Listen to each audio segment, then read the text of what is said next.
Economia do Cotidiano, com Celso Bissoli.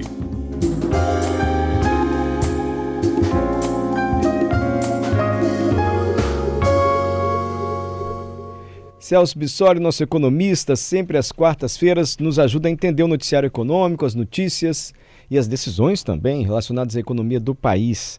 Hoje, Celso vai explicar melhor o cashback de impostos. Pelo que eu vi aqui, vai ajudar os mais pobres das regiões mais ricas. Precisamos da sua explicação, Celso.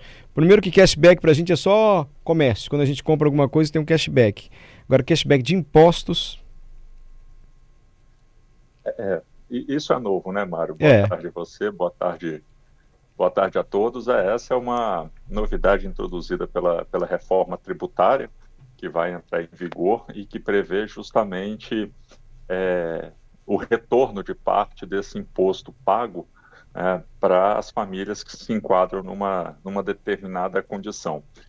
Mas bem rapidamente, como a gente está falando da devolução de um imposto, sempre bom a gente lembrar que com a introdução da reforma tributária aqui no Brasil, né, esses impostos que normalmente a gente se refere vão ter uma nova cara, vão mudar um pouco de nome. Né, desses vários impostos que a gente tem, basicamente a gente está falando de 5 principais impostos, todos eles vão ser agrupados somente em 2 impostos diferentes.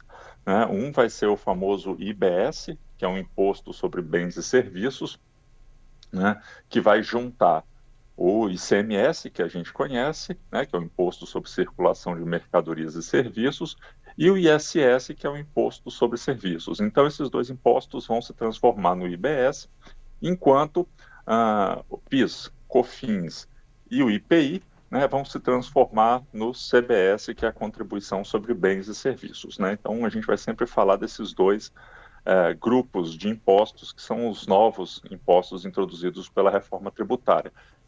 E aí sim, a ideia do cashback, né, que é devolver uma parte desses impostos que são pagos, né, nos produtos, é justamente uma novidade trazida pela reforma tributária numa tentativa de tornar o nosso sistema, né, tributário, né, que é muito regressivo, se tornar um pouco mais progressivo, ou seja, fazer com que aquelas pessoas mais pobres paguem proporcionalmente um pouco menos de impostos do que aquelas pessoas mais ricas.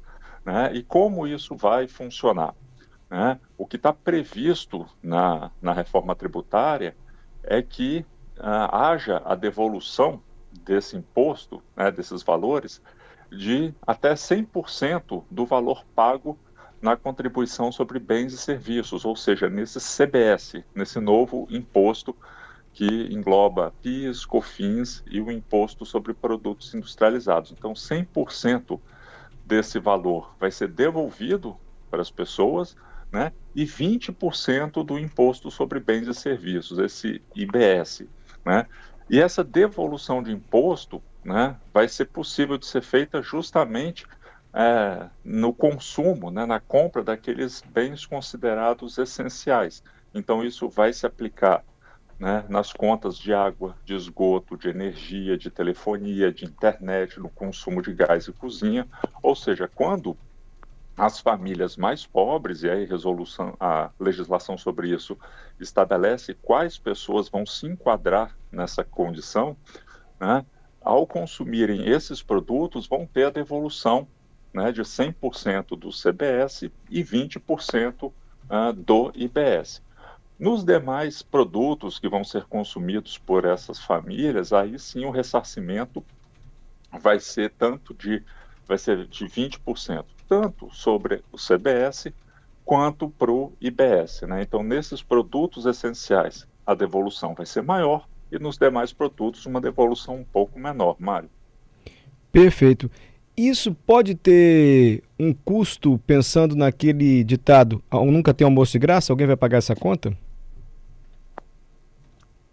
Existe um custo no sentido de que o governo vai reduzir, né, vai diminuir o seu potencial de arrecadação. Então, o governo está abrindo mão do recolhimento de certos impostos, devolvendo isso para essas famílias. Então, esse seria o custo, mas acaba sendo um uma forma de distribuição de renda muito mais eficiente e muito mais barata do que outras políticas, né? É claro que a gente está falando aqui desse cashback, né? Mas como isso está relacionado à reforma tributária, isso vai começar somente em 2027, para o caso específico do CBS, e em 2029, para o caso do IBS, né? Então a gente vai demorar um pouquinho para ver isso, né?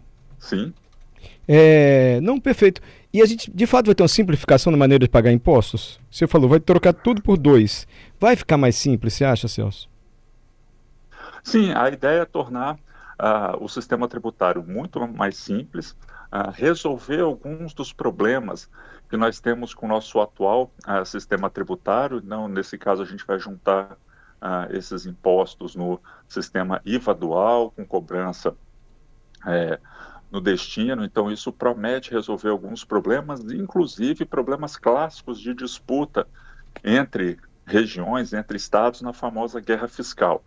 Então, a reforma tributária traz essa simplificação, né? Também uma tentativa de diminuir as disputas jurídicas em torno de contencioso tributário, né? O governo deixa de arrecadar uma quantidade muito grande de impostos porque isso vira objeto de disputa judicial, e aí, enquanto esses processos não são julgados em definitivo, a cobrança não acontece.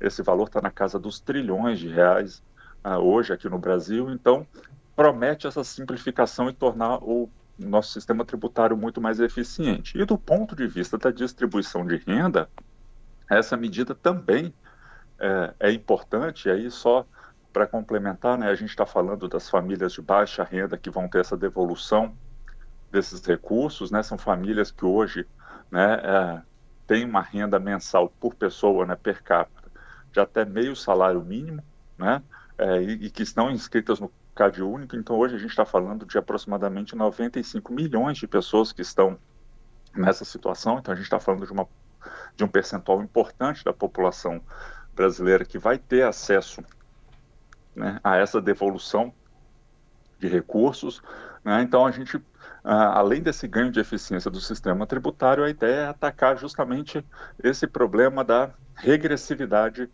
do pagamento de impostos. É claro que vai existir uma diferença de benefícios entre as regiões do país, e isso vai acontecer, claro, porque isso está ligado diretamente ao nível de consumo dessas pessoas. Então, naquelas regiões onde essas pessoas mais pobres consomem mais, como no caso do Sudeste e do Sul do Brasil, a devolução de impostos vai ser um pouco maior em termos de volume do que naquelas regiões onde essas pessoas consomem menos. Então, aqui a gente tem praticamente um resultado aritmético, né? A devolução vai ser maior naquelas regiões onde o consumo é maior. Por isso que as estimativas mostram essa distribuição um pouco desigual pelo território, né? Mas isso é um reflexo direto desse nível de consumo. Agora, essa medida traz alguns outros pontos que são importantes. Um deles é em relação ao incentivo para que as pessoas se formalizem, né? A gente tem um nível diferente de devolução de imposto, até porque existe um nível diferente de informalidade, né, nas regiões brasileiras, enquanto aqui no Sul e no Sudeste a gente tem uma informalidade na casa dos 40%, esse patamar chega em torno de 60% nas regiões Norte e Nordeste, né? Então, isso faz com que esse nível de devolução estimado seja um pouco menor, mas isso traz esse benefício de estimular essa formalidade, justamente porque essa devolução de imposto, esse cashback, só vai ser permitido justamente naqueles estabelecimentos e nas compras formais, né? Então, os consumidores, para se beneficiarem desses recursos, vão buscar, né, consumir em estabelecimentos formalizados, justamente para terem acesso a esses recursos, e, claro, aqueles comerciantes, para também se beneficiarem dessas vendas, vão buscar se formalizar, né? Isso é importante, né, porque resolve em parte esse problema da informalidade. Agora, claro, como política, né, esse cashback é muito mais efetivo do que a gente pensar em qualquer outra política de isentar impostos linearmente. Por exemplo, quando a gente faz a desoneração da cesta básica ou escolhe alguns produtos específicos para diminuir a carga tributária sobre eles, porque na prática a gente não resolve o problema dessa regressividade. Embora possam ser produtos que, em geral, são consumidos por pessoas de mais baixa renda, é claro que uma política como essa tende a beneficiar esse grupo da população. Mas como é uma redução linear, se eventualmente pessoas de mais alta renda também consumirem esses produtos, são pessoas que vão se beneficiar dessa redução da carga tributária, mas em termos proporcionais a gente ainda continua penalizando as pessoas de mais baixa renda. Então, essa política, né, direcionada de cashback é muito mais interessante, é muito mais barato quando a gente pensa nas desigualdades de renda do país, embora tenha suas limitações, né, mas tem um impacto importante de compensar essa regressividade do sistema tributário, Mário. Esse é o comentário do Celso Bissoli, nosso comentarista de economia, sempre às quartas-feiras. Obrigado, Celso. Boa tarde. Boa tarde, Mário. Um abraço a todos e até a próxima semana.